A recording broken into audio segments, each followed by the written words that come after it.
Alright. Le prochain outil pour changer ta vie, c'est l'hypnose. J'ai fait ma première séance d'hypnose de façon tout à fait par hasard. J'ai rencontré une fille, en fait, qui m'a proposé d'essayer gratuitement comme ça. J'avais pas vraiment d'objectif, j'avais pas rien que je voulais régler. Mais bon, comme elle m'offrait la séance, j'ai dit ben pourquoi pas. Donc, je fais la séance avec elle, elle me projette dans le futur, dans une situation, puis bon, je vis l'expérience. Puis en sortant de cette expérience-là, je me suis vu 10 ans plus tard avec une femme puis des enfants. Et là, je me suis mis à pleurer. Parce que ce qu'il faut savoir, c'est que pendant 20 ans, j'ai été persuadé que j'étais gay, puis il n'y avait rien d'autre. Pour moi, j'avais jamais senti d'intérêt pour les femmes. Et là, de voir cette image-là tellement claire, tellement vivante, tellement réelle dans ma tête, mais je trouve qu'il y a différentes forces d'images. Des fois, il y a des images que je peux penser à une montagne, je vais la voir dans ma tête, mais des fois, il y a des rêves ou il y a des images qui sont pas juste de l'imagination. C'est réel, tellement que c'est fort comme imagination. Puis c'est ça que j'ai senti à ce moment-là. Donc, c'est pour ça que je me suis mis à pleurer, puis ça a été un énorme choc. Parce que la femme que je voyais, avec qui j'allais être dans 10 ans, avec des enfants, c'était elle, celle qui m'a fait la séance d'hypnose.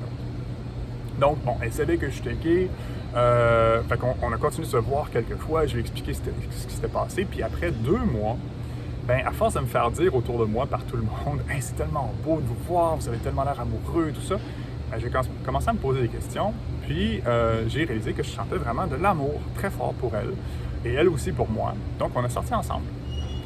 Pas longtemps, seulement quelques mois, mais ça a été une relation qui m'a énormément bouleversé. Parce que j'avais une croyance tellement forte, tellement solide que j'étais gay. Et là, ça venait d'éclater, cette croyance-là. Puis surtout que je me disais, mais quelle autre croyance à propos de moi pourrait voler en éclats de la même façon? Et ça m'a fait un énorme questionnement de qui je suis. Et c'était ça, quasiment au quotidien, je me demandais, mais qui je suis, puis j'avais pas de réponse. Puis mes amis autour de moi, ils riaient, ils disaient, bah non, t'es bisexuel, t'es peu importe. Mais c'était pas l'étiquette le problème, c'était le sentiment intérieur. Pendant 2 ans, j'ai vraiment souffert de ça, une crise identitaire, de ne pas savoir qui je suis. Puis encore une fois, cette crise-là a été une bénédiction, comme toutes les crises, une fois qu'on en est sorti, parce que ça m'a amené ces questionnements-là jusqu'au Pérou, où est-ce que j'ai fait de l'ayahuasca. L'ayahuasca qui est une substance que les chamans préparent, tu ingères, puis pouf, t'hallucines pendant une couple d'heures, puis voilà. Puis tu peux recevoir des messages comme ça, intuitifs. Puis ce qui s'est passé, c'est que j'ai fait cette expérience-là. J'étais là au Pérou une dizaine de jours, puis j'ai pas eu ma réponse de qui je suis, mais je suis devenu en paix de ne pas savoir. Et ça, là, c'est une des grandes clés du bonheur pour moi, d'être en paix, de ne pas savoir, de ne pas avoir de réponse, comme je disais dans les premières vidéos, comme les enfants. Les enfants qui n'ont pas besoin de savoir, qui n'ont pas besoin d'étiquettes, qui n'ont pas besoin de catégories. Là, hein? Une tomate, c'est un fruit ou c'est un légume? On s'en calisse. La nature s'en calisse. Donc c'est ça, moi, est-ce que je suis gay? Est-ce que je suis hétéro? Est-ce que je suis bi? On s'en calisse ça aussi. Est-ce que je suis un artiste? Est-ce que je suis un scientifique? Est-ce que je suis... On s'en fout de ces étiquettes-là. Puis le but, c'est de devenir en paix avec ça. Quand tu peux naviguer la vie sans avoir besoin d'étiquettes formelles, oui, j'utilise encore le mot, puis je dis maintenant aujourd'hui que je suis gay parce que ça facilite la communication. Mais je suis beaucoup moins attaché fermement à cette étiquette-là, beaucoup moins de rigidité. C'est ça que j'ai appris dans la vie, à garder beaucoup de souplesse, à assouplir ma définition du couple, assouplir ma définition de la liberté financière, assouplir toutes mes définitions dans toute ma vie, ma notion du travail.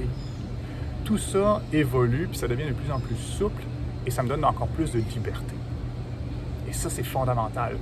Plus j'ai cette liberté-là, plus que j'ai un bonheur naturel qui vient, parce que j'ai moins besoin de catégoriser les choses, puis de savoir, OK, il y a 5 catégories, là, il y a 7 couleurs à l'arc-en-ciel, là, il n'y en a pas 8, là. C'est n'importe quoi, ça. Donc, c'est de trouver cette liberté-là de cette façon-là.